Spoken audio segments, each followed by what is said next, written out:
Buenas tardes, auditorio presente o que está recién conectándose. Estamos dando inicio a un seminario más del Departamento de Salud Pública. Agradecemos a la Facultad de Medicina, a la doctora Guadalupe García de la Torre, a Samantha, a toda la gente que hace posible esta conexión.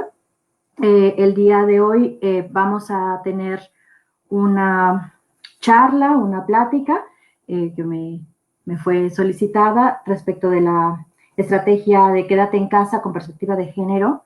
Y bueno, déjenme presentarme. Soy Nayeli Cortés Hernández, Nash realmente, profesora del Departamento de Salud Pública. Ahí me toca coordinar la asignatura de Salud Pública y Comunidad. Soy integrante del programa de estudios de género en salud y presidenta de la Comisión Especial de Equidad de Género del Consejo Técnico de esta Facultad de Medicina. Mi formación es médica, soy madre, soy mujer, hice la especialidad en medicina social, la maestría, y la maestría en pedagogía la estoy terminando, por lo tanto le debo a la sociedad ya 2 tesis que independientemente de los procesos de titulación y cosas por el estilo, pues uno tiene el compromiso de terminar estos ciclos y presentarlos. Básicamente creo que con eso podemos dar inicio. Samantha, si me gustas pasar la primera diapositiva. Les comento que la dinámica, para quienes no están familiarizados, es que hacemos la presentación y al final damos un espacio para las preguntas y respuestas. Bueno, hoy vamos a hablar del quédate en casa con perspectiva de género, que fue lo que se me solicitó, y para mí es importante entender esto a partir de la mirada feminista. Yo le puse como subtítulo Feministas al Rescate, políticas del cuidado analizadas desde la perspectiva de género en medio de lo que se le ha llamado guerra cultural y su decantación en la cultura de guerra. La que sigue, por favor, Samantha. Gracias. Bueno, he querido dedicar esta presentación a 4 maravillosas mujeres que han sido pilares en mi formación como feminista, mi formación de la mirada de la perspectiva de género. La primera es Magali Quintana, una feminista nicaragüense que durante toda su vida se entregó a la lucha social y trabajó con jóvenes por los derechos sexuales y reproductivos en Católicas por el Derecho a Decidir. La que sigue, por favor. La segunda tenemos aquí a Débora Tájer, una feminista argentina, catedrática de la Universidad de Buenos Aires. Ella trabaja en la cátedra de Introducción a los Estudios de Género y Psicoanálisis. La que sigue, por favor.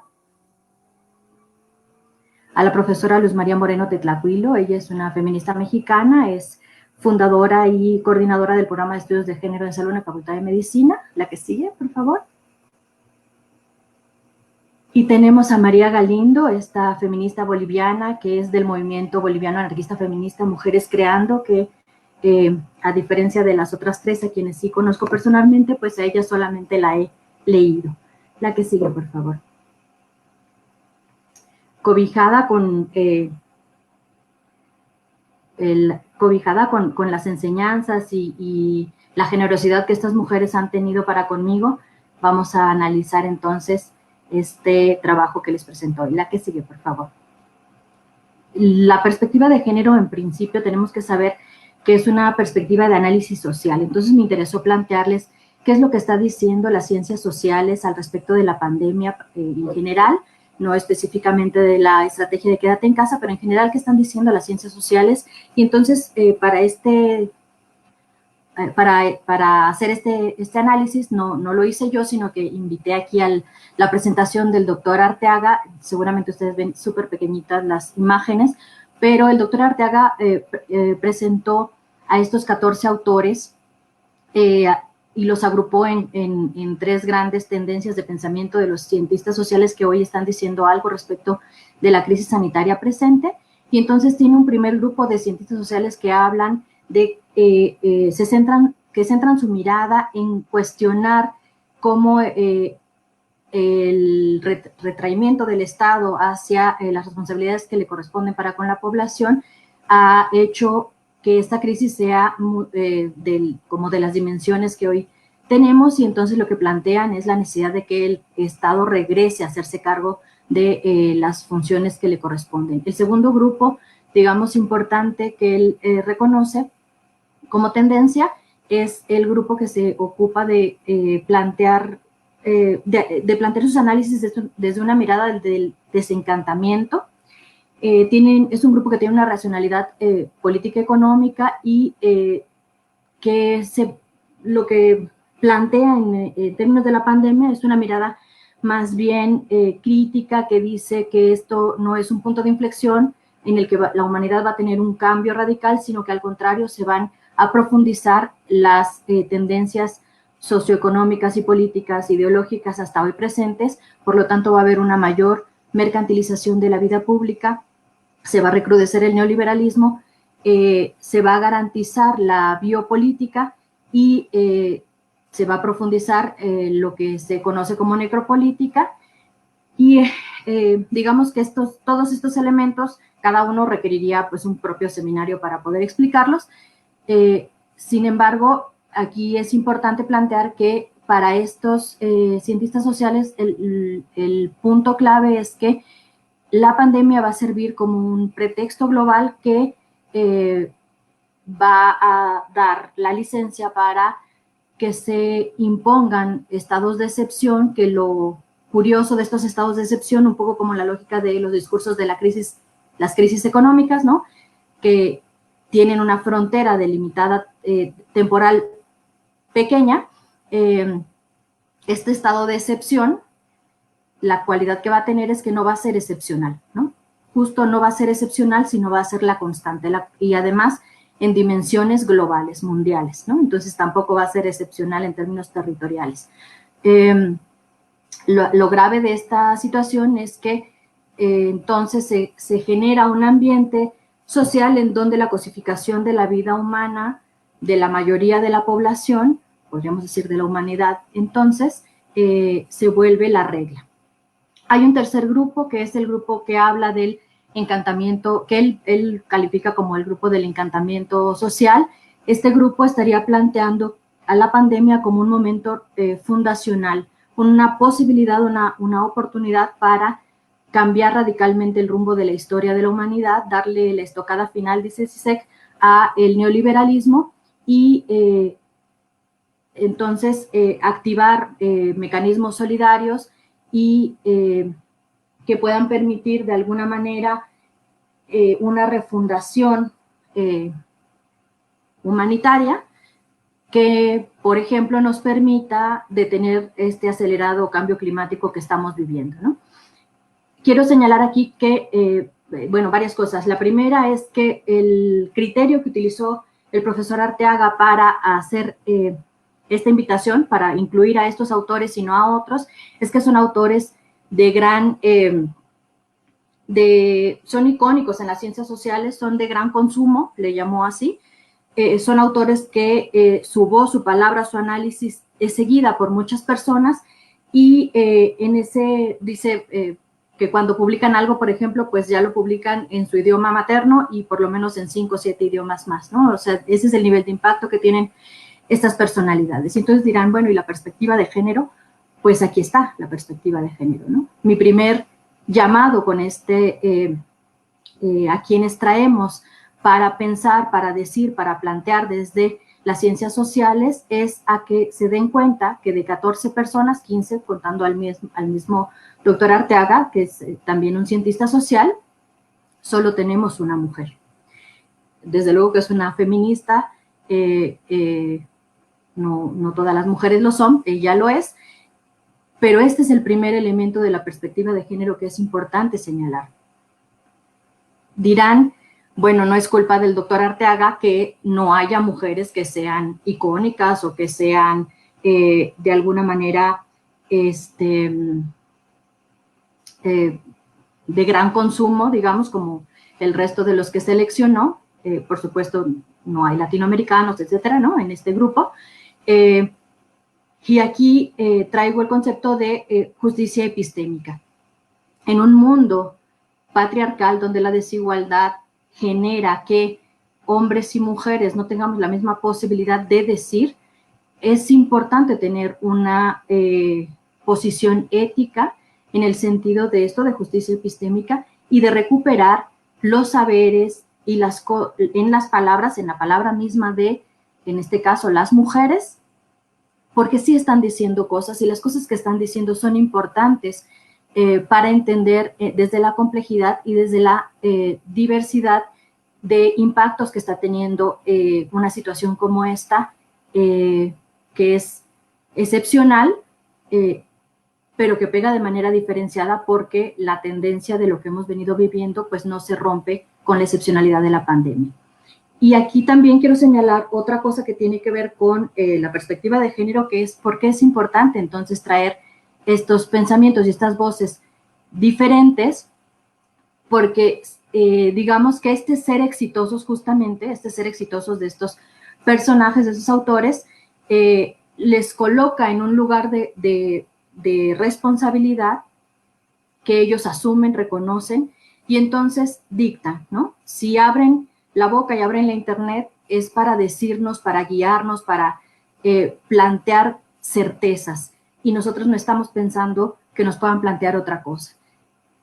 Es importante que cuando la realidad nos golpea, que cuando la realidad nos simbra, también nos demos oportunidad de decir esta frase que está al centro, que es del intelectual mexicano, Carlos Monsiváis, que nos dice, o ya no entiendo lo que está pasando, o ya pasó lo que estaba entendiendo, ¿no?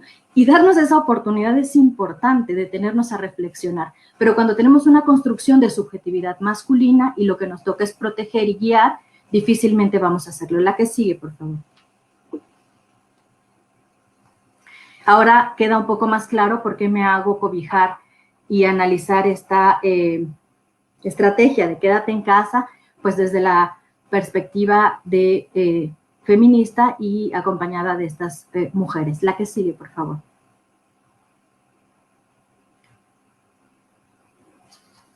Gracias, Samantha.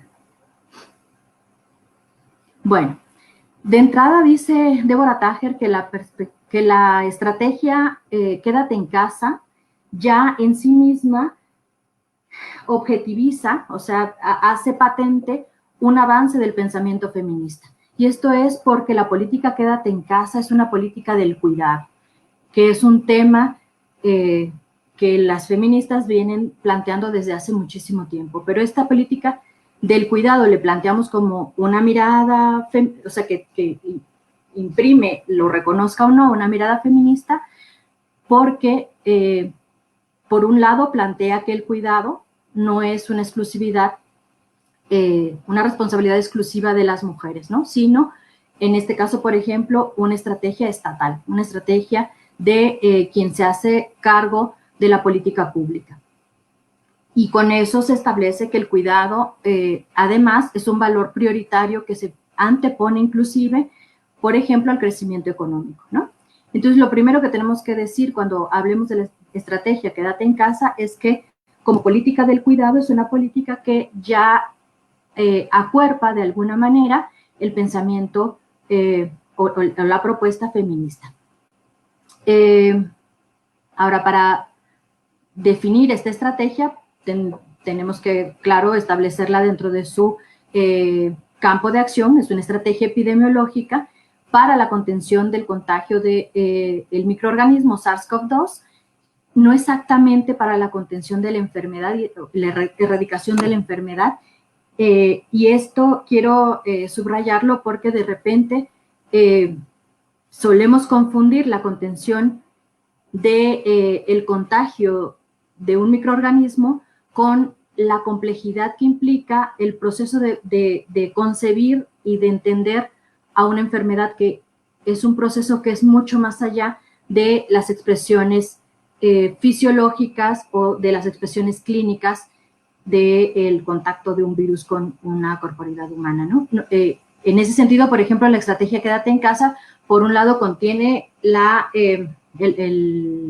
propagación del virus, o procura contener la propagación del virus, modularlo, pero en ese modularlo y imponer una política generalizada, lo que está haciendo es haciendo de la enfermedad un proceso colectivo también, ¿no? La enfermedad se vuelve y todos nos volvemos parte de la enfermedad. Bueno, las características que tiene esta estrategia son, quiero subrayar 5 de ellas. Una es que era una estrategia necesaria en términos pues de la virulencia y la letalidad del proceso pandémico. En el caso mexicano, no en todos los casos, ha sido una estrategia flexible en la lógica de que son medidas que se imponen a la generalidad de la población y sin embargo están planteadas de un modo de mucha precaución para no estar dirigidas a la individualidad de las personas, sino a las condiciones que le generan necesidad de movilidad y por lo tanto reduce o detiene el trabajo, la escuela, la recreación, pero no vamos a andar mucho en eso. De todas maneras, todas las noches se dicen las conferencias nocturnas, pero cabe señalar pues que es una estrategia, al menos en México, flexible, y es flexible porque está en un contexto de desigualdad que es reconocido, en donde las personas, y es importante señalar eso, ¿no? No es flexible en términos de esta lógica o de esta ideología del liberalismo individualista, ¿no? En donde es flexible porque yo puedo hacer lo que me dé la gana, sino es flexible en términos de entender que hay condiciones diferenciales en la población para poder implementar una estrategia de este tipo. Y también por eso es una estrategia que no es infalible, es una estrategia falible, es una estrategia que para poder ser eficaz necesita el convencimiento de muchas voluntades para que todas ellas hagan implementen las adaptaciones necesarias para poder mantener la sobrevivencia y la reproducción social, la reproducción de la vida, en un contexto de desaceleración económica radical, ¿no? Otra característica es que es una estrategia alienante y contradictoria. El asunto es que es una estrategia que, si bien reafirma la autonomía, por ser flexible, reafirma la autonomía de las personas, yo decido obedecer, pero, obedecer o no, pero digamos que se realiza la estrategia en tanto yo obedezca, ¿no? Y entonces ahí hay una contradicción. Y la otra contradicción está en que se hace efectiva en tanto es una estrategia activa, mientras nosotros decidamos inmovilizarnos, ¿no?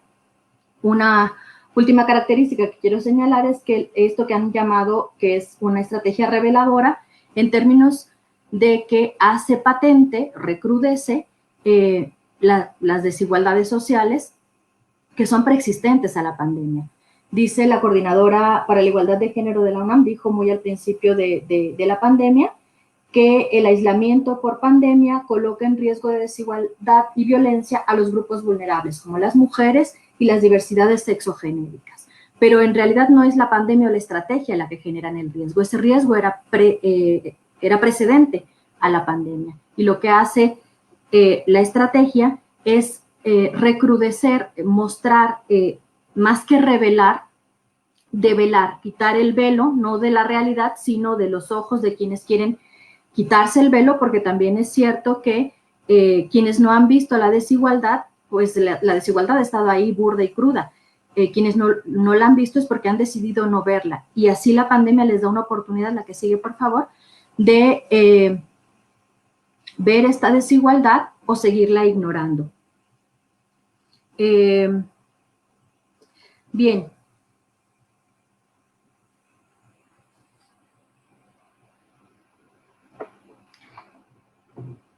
El punto ahora, dice Adriana Luna, ¿no?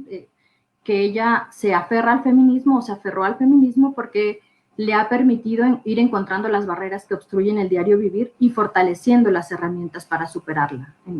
Para muchas mujeres ha sido eso. Y entonces yo quiero traer el pensamiento feminista aquí justo porque hay que pensar en este contexto cuáles son las barreras, la que sigue por favor, del diario vivir que nos impone esta realidad y podríamos, la realidad presente, el momento de hoy. Y podríamos plantear que las barreras del diario vivir que nos imponen están contenidas todas en la pandemia, ¿no? En la enfermedad ahí sí como proceso complejo y amplio y no solamente de las personas enfermas. Y las herramientas que tenemos para superarlas tienen van a depender de dónde estamos hablando. Cuando estamos hablando desde la academia, estas herramientas tienen que ver con el encuentro de la teoría y la realidad. Tienen que tener claro que este encuentro de teoría y realidad está dada por marcos interpretativos y esos marcos interpretativos tienen sus límites y sus posibilidades. El tema de la temporalidad es crítico en estos marcos interpretativos y las posibilidades que nos dan de comprender los horizontes, y hacerlo desde la reflexión feminista nos permite tematizar los escenarios post-pandemia. Por ejemplo, hasta ahora el pensamiento dominante para comprender el encuentro entre teoría y realidad ha sido la mirada epidemiológica. Y esta mirada epidemiológica, vamos a ver qué ventajas nos ofrece para comprender esa realidad.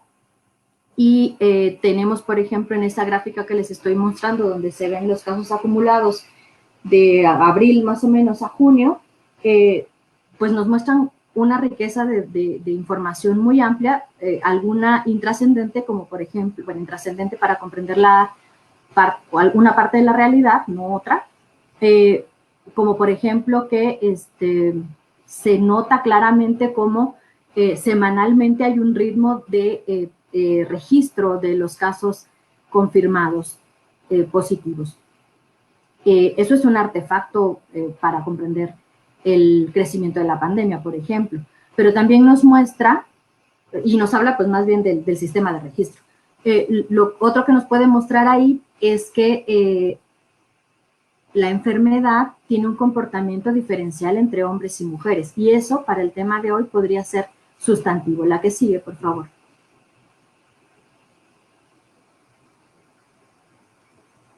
Muchas gracias. Bueno,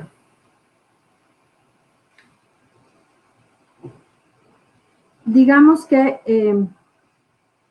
para tratar de entender esta diferenciación entre hombres y mujeres, nos vamos a otras formas de expresión de la pandemia y vemos que es constante cómo se comporta de manera diferencial tanto en el número de contagios, pero también en el número de muertos, en los decesos que está presentando.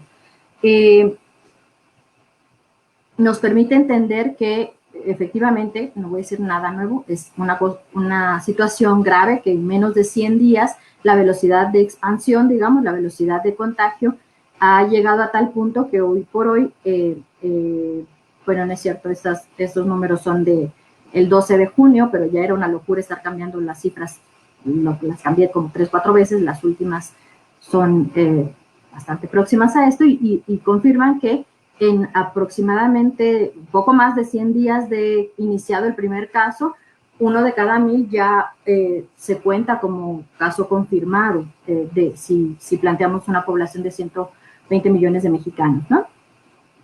Entonces, se propaga rápidamente, lo sabemos, y también sabemos que las muertes pueden llegar a ser verdaderamente una cifra catastrófica, si los pronósticos que se tienen hasta ahora, digamos, que se han hecho públicos desde la Subsecretaría de Salud, llegan a los 45,000 que se han planteado. Esto querría decir que por COVID se nos habrían muerto la mitad de las personas que cada año en los últimos 5 años, las personas de 25 años y más, se nos han muerto de diabetes, por ejemplo.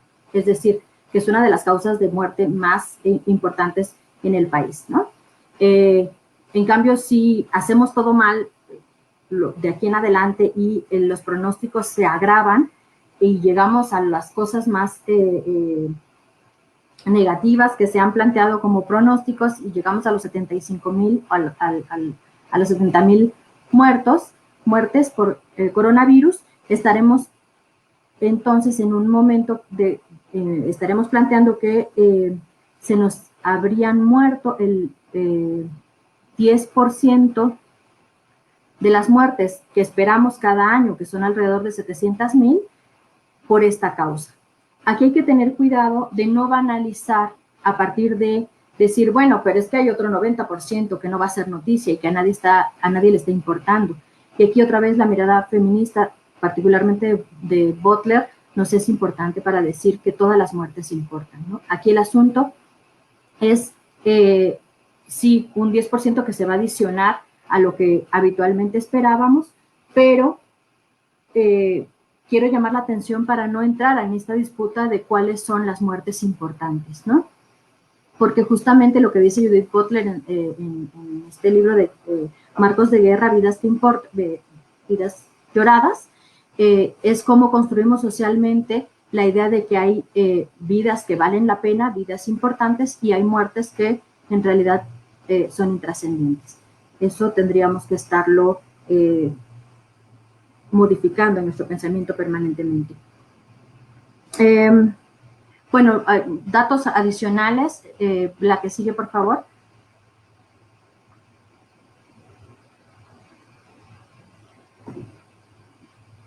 Me regreso, es pensar qué es lo que nos están diciendo, qué es lo que nos están permitiendo comprender en términos de la relación sexo-género, la producción que además quiero señalar hasta hoy ha sido una producción diaria, pública, a la que se le tiene acceso, a la que además nos explican todos los días y se le explica a una prensa que pues la comprende como puede, y ahí hay también una mediación porque nos la transmite también como puede o como le permite una condición y un posicionamiento político. Y sin embargo la academia tiene que ser distinta a eso, y la academia tiene que plantearse por qué hace unas lecturas y no otras de esa producción de datos tan importante desde la mirada epidemiológica. Y aquí me llama la atención que en la última semana, particularmente ahí les señalo el día 9 de junio, cómo esta diferenciación que ha sido constante en edades, en mortalidad, en contagios, se aproxima en la última semana, y entonces ya la distribución de muertes entre hombres y mujeres es de 49 a 51. Y no como había venido siendo como de 6-4.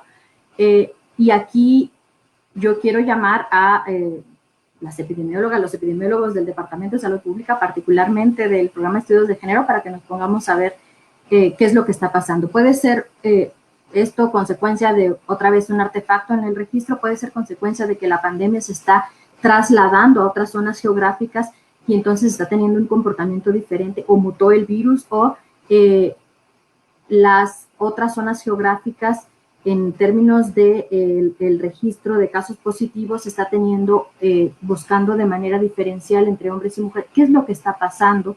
Que hay un cambio de este tipo, y bueno, para eso primero hay que detenerse a ver si este cambio es persistente o no.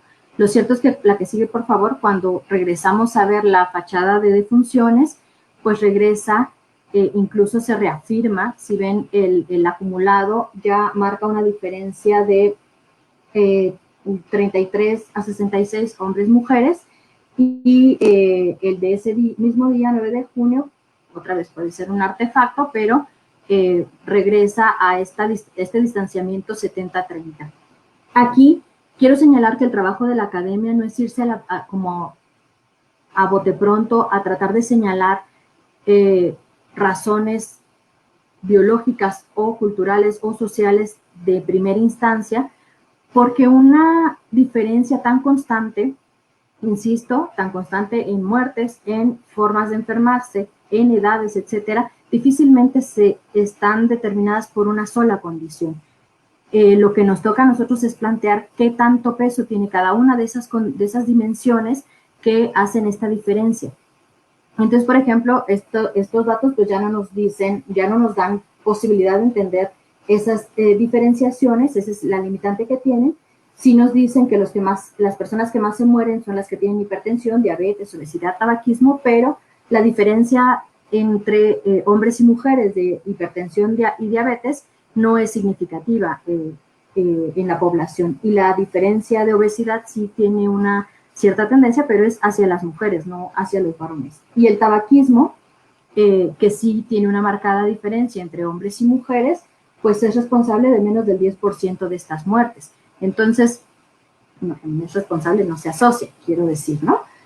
Tampoco nos da suficiente información para poder decir que que los otros elementos estén teniendo una diferenciación entre hombres y mujeres que expliquen pues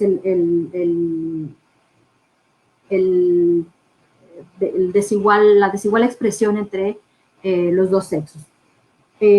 Yo quiero señalar que es riesgoso, no sería riguroso para mí plantear que hay determinaciones genéricas detrás de solamente genéricas en términos de roles de género, de estereotipos de género, atrás de estas expresiones, y que lo que nos toca es ponernos a estudiar qué están influyendo en estas formas de expresión.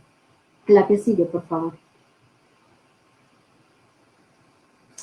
Y para eso pues hay que situar, porque se acuerdan, estábamos hablando de quedarte en casa, ahorita vamos a regresar para allá, hay que situar a la pandemia. La pandemia se encuentra en un país que no nace el 28 de febrero, sino que está mucho más importante situarla, que es un país que está en un periodo muy largo de empobrecimiento, digamos que esa es como la temporalidad a largo plazo, y en el último mes, antes de la inmovilización, pues tenía una reactivación, una activación con resonancia mundial del movimiento feminista. ¿Por qué quiero llamar esto la atención? La que sigue, por favor. Gracias, Samantha. Porque aquí es donde entra esta idea de la guerra cultural y la cultura de guerra. Dice esta autora, María José Rodríguez, que la guerra cultural es una refundación sociocultural que está dada porque el capitalismo llega a un límite y entonces necesita refundarse y hace una transformación conservadora donde encuentra nuevos mecanismos de acumulación. Básicamente diría eso. El asunto es que esta guerra se establece contra los pobres, a quienes les culpa de su exclusión y además les culpa de la inseguridad generalizada. Y les exige fuerza moral para salir de su condición de pobres. Esta estrategia, esta guerra cultural es una estrategia mental en donde se define lo que se ha conocido, se ha estudiado como guerra de cuarta generación. La guerra de cuarta generación es una guerra que tiene como principio filosófico la idea de que sobran personas y no cualquier persona, ¿no? No es aleatorio, hay que deshacernos de la mitad de la población. No, es una guerra que se plantea eliminar a la población sobrante de pobres. Es una guerra asesina que sin embargo es invisibilizada porque sus principales formas de actuación no son las clásicas de la guerra militar, sino tiene componentes sociales y económicos que atentan contra el trabajo decente, lo que la OIT llama como trabajo decente, contra la posibilidad de esta población pobre incorporarse a la educación e implementando políticas para expulsarla de los procesos académicos, atenta contra la vivienda, contra los servicios de salud y en general contra todas las posibilidades de mantener las necesidades básicas de la reproducción de la vida. En ese sentido, lo que tiene como objetivo, lo que logra es matar el espíritu y la moral de la gente pobre, es lo que plantea esta cientista, y yo lo ejemplifico y lo represento con esta foto donde está un policía sometiendo de ese modo a una persona. No hay posibilidad de hacer este ejercicio brutal de violencia si no se tiene una moral rota. La que sigue, por favor. El asunto es que esta guerra tiene un ir y venir hacia procesos, nuevamente, ¿no? Hay todo un componente de plantear la idea de la inseguridad y la inseguridad vinculada a las protestas de esta gente que está sistemáticamente excluida. Y fíjense cómo aquí se llama, dice, detenidos por protesta violenta, y cómo hay un ejercicio de que también es un sujeto que está tratando de salirse de esa condición de la pobreza este, atacando al chico, ¿no? La que sigue, por favor. Bueno, esta guerra de cuarta generación tiene su expresión de género porque ha ido modificándose hacia cambiar su objetivo en atacando los cuerpos de las mujeres. Y ha modificado también los tipos de violencia que se ejercen, que tienen que ver con formas específicas de tortura y de destrucción que se perpetra sobre estos cuerpos. Son, en general, las guerras de cuarta generación son guerras con bajos niveles de formalización, esto es de Rita Segato, y ritualidades, y entonces las ritualidades son provisorias e inestables y se sellan así, se firman así, se dicen en público, porque no tienen, digamos, una rendición, un papel en donde el otro, el que está siendo sometido, se rinde explícitamente, y entonces es ahí en esos cuerpos donde se firma la rendición del enemigo. La violencia ejecutada por medios sexuales, que es especialmente intensa contra las mujeres, contra los niños, la niñez, la infancia, pues las adolescencias y las disidencias sexogenéricas, es parte de lo que trabajó Magali Quintana, tiene como objetivo, y aquí coinciden Rita Segato con María Rodríguez, la destrucción moral del enemigo. Aquí es importante saber que son crímenes que no tienen una motivación sexual, aunque tengan expresiones sexuales y se ejecuten por medio de la violencia sexual. No tienen motivación sexual porque no es un servicio sexual el que están exigiendo, sino que son crímenes de guerra, que además están en un proceso de escalonamiento.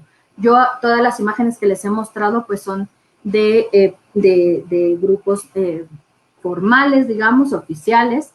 Sin embargo, esta es parte de la expresión del escalonamiento, porque en realidad antes de esto se encontraban mucho más en expresiones paramilitares, en el marco de la guerra contra el narcotráfico, en otras formas de ejercicio de la violencia, que ahora ya de manera más explícita pasan a los cuerpos militares y se dirigen no de una guerra de tropas contra tropas, sino contra la propia población. Lo importante de esto es que se escalona en cuanto al número de víctimas, de mujeres asesinadas, de cuerpos de mujeres, pero también hay un escalonamiento, decíamos, de las formas de violencia que se ejecutan, y también hay un escalonamiento en cuanto a que se vuelve ya un ambiente generalizado en donde no solamente es el policía, no solamente es el paramilitar, sino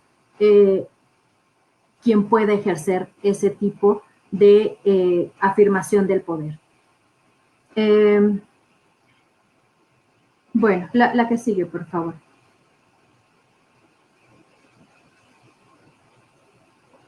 En esta guerra contra los pobres, sigue diciendo María Rodríguez, hay una fuerte estrategia de disciplinamiento y derrota. De lo que termina reproduciéndose en términos de ciencias sociales, estoy tratando de hacer una síntesis porque ya se nos acabó el tiempo. El asunto es que generan una idea de desmerecimiento generalizado que se establece tanto en la opinión pública como en las políticas públicas. Y entonces hacen posible o ponen el caldo de cultivo para que, por ejemplo, la violación, toda violación que dice no es una anomalía del sujeto solitario, dice Rita Segato en esta lógica, siguiendo esta línea de pensamiento, sino es un mensaje de poder y de apropiación pronunciado en voz alta, pronunciado en sociedad, entonces deja de ser un asunto personal como lo hemos entendido y se vuelve también un asunto sobre todo impersonal, es decir, generalizado, es decir, social. Es ahí donde tiene lógica que un cántico de 4 mujeres chilenas puedan tener el eco que tienen a nivel mundial, porque es una violencia que se ha generalizado. La que sigue, por favor. Lo que señalan estas autoras es que tienen como finalidad una pedagogía de la crueldad para afirmar la reproducción del ejercicio del poder. Y entonces, para nosotros es necesario investigar y desarticular a estos agentes perpetradores del daño, pero no podemos hacerlo si no entendemos que esta violencia transita por escenarios absolutamente impersonales, a pesar de que ocurren al interior de los hogares, porque tienen que ver con todo un entramado de pensamiento respecto de la imposición del poder. El asunto es que esta guerra no está siendo detenida por la institucionalidad del Estado y al contrario, poco a poco el Estado va formando, si no es que, como dice Rita Segato, formaban ya parte de ese entramado. Y en eso nos cayó la pandemia. La que sigue, por favor. Entonces, el coronavirus, dicen, no vino a quebrar al sistema, sino se vino a colocar en un sistema que ya estaba quebrado. Por eso, la estrategia de quédate en casa no es espontáneo ni es raro, que lo que más se consolida a partir de una estrategia de este tipo es el miedo generalizado al otro, que no es solamente el miedo generalizado al otro porque venía un virus, ¿no? Viene un virus que nos hace pensar que estamos en peligro de muerte, sino que ya hay en sí una serie de estructuras ideológicas que hacen posible esta forma de respuesta. Y entonces el odio y la enemistad pasa de xenofobias específicas, ¿no? Vamos a temerle a los chinos, vamos a temerle a los migrantes, vamos ¿no? A la migración, y pasa a ser a construir el enemigo en todos y todas nosotros, que nos pensamos así cuando pensamos que el otro, la otra, es un portador asintomático. Por eso es importante, entonces, recupero el pensamiento feminista. La que sigue. Aquí nada más quiero recalcar que el pensamiento epidemiológico no es binario, sin embargo, sí le hace falta entrar a la complejidad de otros pensamientos. Digamos que las dimensiones del pensamiento epidemiológico son tiempo, lugar y persona, y con ese pensamiento es que se establece la estrategia de quédate en casa, y lo que necesitamos es complejizarlo a temporalidad, territorio y sujeto para poder dar respuesta a la complejidad en la que se instaura una pandemia como esta. Y entonces, digamos que desde el pensamiento crítico, del feminismo crítico, nos estaría planteando estas otras tres dimensiones, y eso quiere decir que hay muchos feminismos, pero lo que tiene, digamos, en común, o una de las cosas que tienen en común los feminismos es que coinciden con que el feminismo es el lenguaje de los cuerpos libres. ¿Y por qué es el lenguaje de los cuerpos libres? Pues porque es ahí donde se expresa la potencialidad política en una sociedad que de por sí somete a los cuerpos femeninos a formas predeterminadas de ser y de estar. Y entonces en ese contexto tú encierras a las personas, ¿no? Con su agresor, y desde luego que pues se van a expresar estos sometimientos a los cuerpos femeninos. Un quédate en casa con marcos que superan la idea epidemiológica hubieran podido anticiparse a las formas predeterminadas del ser y el estar al que serían sometidos los cuerpos femeninos durante el encierro, que de por sí, como encierro, es disruptivo y es tensante de la dinámica familiar, y que además está inmerso en este contexto que ya les traté de señalar de manera más o menos sintética, no con mucho éxito. La que sigue, por favor.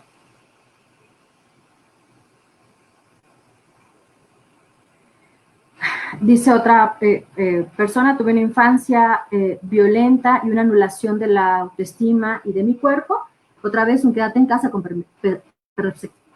perspectiva de género feminista habría regulado o detenido, por ejemplo, la escuela básica televisada y el teletrabajo, o habría hecho más énfasis en una campaña para la distribución de las tareas durante el encierro, de tal manera que no fueran negadas, no fueran anuladas tanto la autoestima como el cuerpo de esas infancias.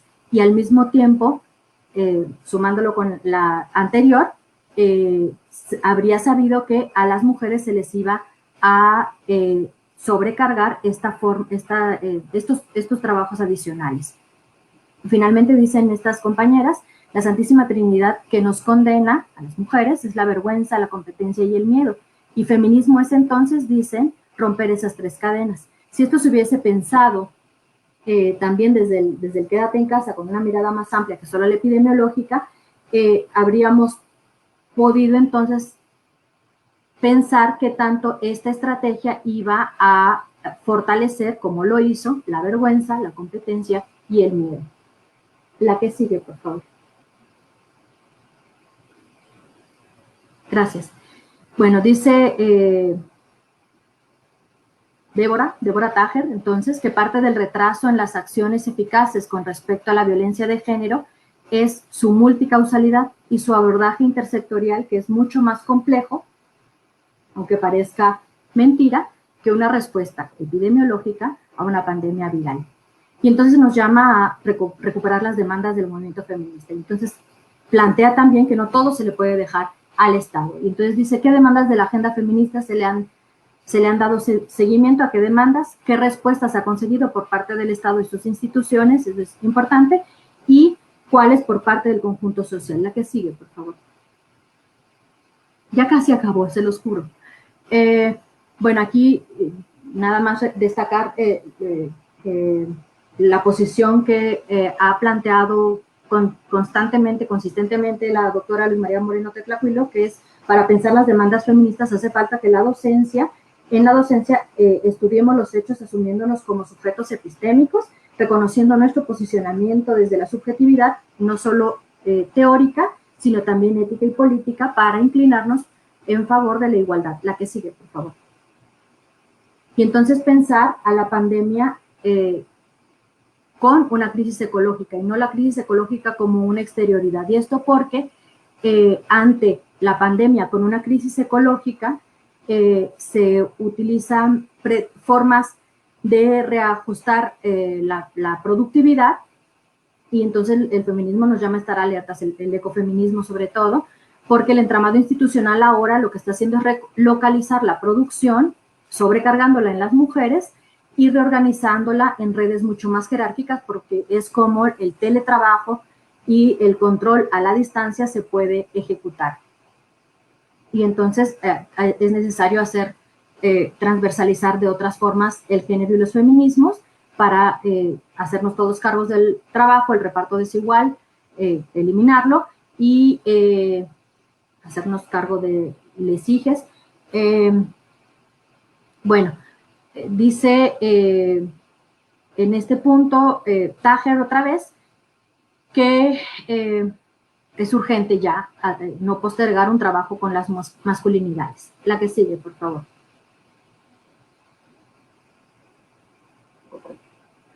Y entonces llegamos un poco pues a las recetas, ¿no? ¿Qué hacemos? Aparte de, digamos, plantar los análisis y las preguntas al aire. Dice Tájer que lo que tenemos que hacer es una articulación del feminismo con la salud que sea propositivo, que vaya más allá de criticar el modelo médico hegemónico. Dice que también nos toca movilizarnos contra la violencia machista como sociedad civil y desde todos los espacios que ocupamos, exigir hacer una contraloría social y de gestión y acompañar los procesos que se van, que se siguen dando, aunque no los veamos, que no se detuvieron. Algo que es súper importante es desfamiliarizar los cuidados, ¿no? Dejar de pensar, por ejemplo, que el quédate en casa, en este sentido de que hablamos de que es del cuidado, entonces es un quédate en casa maternal. No, es un quédate en casa con responsabilidad social sobre el cuidado. Y entonces también dice, no debemos confundir el amparo estatal con paternalismo. Una necesidad del feminismo es desfamiliarizar los discursos y las políticas públicas. Y finalmente, redistribuir las tareas domésticas. Aquí quiero detenerme también porque si bien es cierto que el teletrabajo, el estudio, en general las dobles y triples jornadas se han agudizado, se han acrecentado y se han hecho bastante invivibles para muchas mujeres, también es cierto, bueno, el tema de la violencia con los agresores masculinos,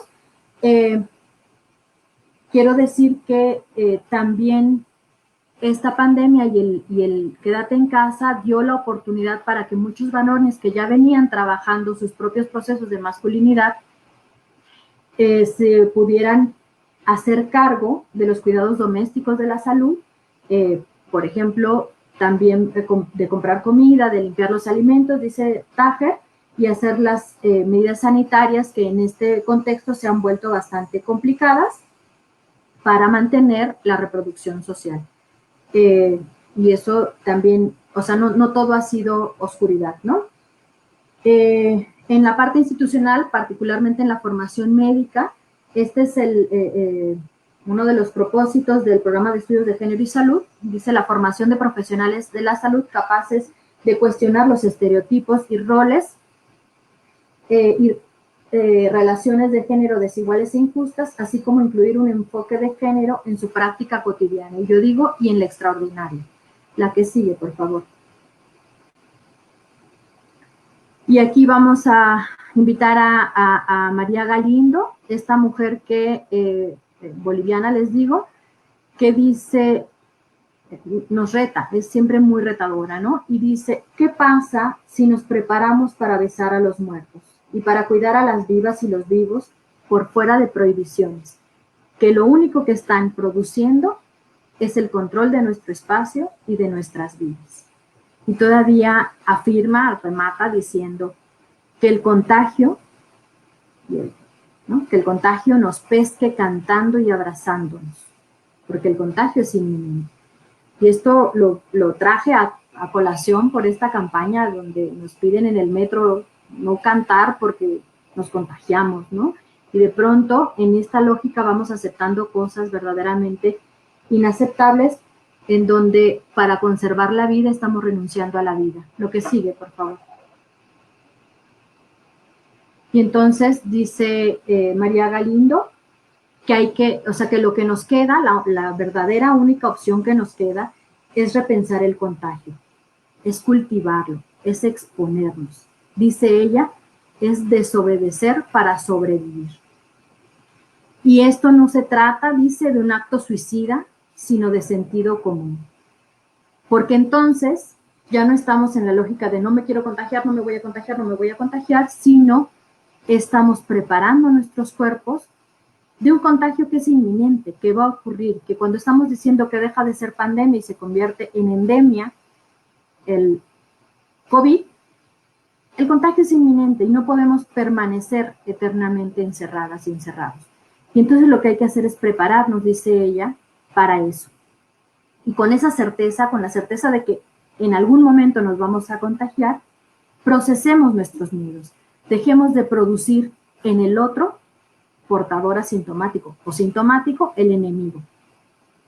Y entonces nos pregunta, ¿no? Nos increpa, ¿será que lo mejor es obedecer el aislamiento, la reclusión, el no contacto, la no contestación de las medidas cuando lo más probable es que tú, tu amante, tu amiga, tu vecina o tu madre se contagien? Y ella dice, eso me parece irracional, ¿no? Lo que sigue, por favor.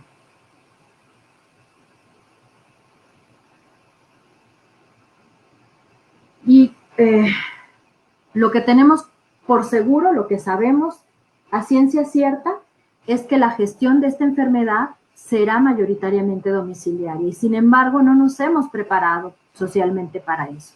Entonces lo que plantea es, preparémonos para eso. También dice, necesitamos alimentarnos para esperar la enfermedad y así un par de seminarios, pues es lo que estábamos diciendo aquí. Necesitamos cambiar la dieta para resistir y a todos los niveles hacer lo que nos corresponde para que eso sea posible. Desde las políticas que ya por fin den contención a estas grandes industrias de la alimentación que están ahí para matarnos, hasta las prácticas cotidianas al interior de las cocinas de nuestros hogares. Y dice, porque el contagio, en realidad el contagio es como respirar. No poder respirar es a lo que nos condena el coronavirus, dice. Más que por la enfermedad, por la reclusión, por la prohibición y por la obediencia. Les recuerdo que es una feminista anarquista y desde luego que lo que plantea es necesitamos hacernos cargo de todo esto que llama la autogestión de la enfermedad, la autogestión de la debilidad, del dolor, del pensamiento y de la esperanza. La que sigue, por favor. Y eso no va a ser automático. Las mujeres siempre hemos estado ahí, les muestro el movimiento médico que no tiene que ver con ninguna pandemia, es un movimiento médico del 64 y ahí están las mujeres activas, pero tenemos que hacerlo explícito. La del lado derecho es el movimiento médico reciente que se está generando, ahí sí en torno a la pandemia, y también están hombres y mujeres luchando, pero lo que quiero señalar con esto es que tenemos que juntar memoria, experiencia y refundar la utopía. Si se lo dejamos así a manos libres, a que ocurra como tendencia solita, no va a ocurrir. Y lo que va a pasar es que vamos a regresar a un escenario post-pandemia mucho más machista, mucho más recrudecido, más jerárquico, más todo lo que ya dije, porque desgraciadamente siempre se puede, si estaba mal, que esté peor. Y nosotras no estamos en esa disposición de permitirlo. La que sigue, por favor. Porque nosotras estamos acá. Les voy a presentar ahora un video de 2 minutos, se los juro, es muy lindo. Está en una plataforma, fue necesario hacerle ahí algunas cosas para que lo pudieran ver. El asunto es que lo hacen esta colectiva de Galáctica y de Desert, que es otro grupo de feministas. Bueno, veámoslo y les encuentro. Adelante.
Entiendo que ahora vamos a tener solo tiempo para una pregunta. Les pido una gran disculpa por ello, pero bueno, así es, así me pasó.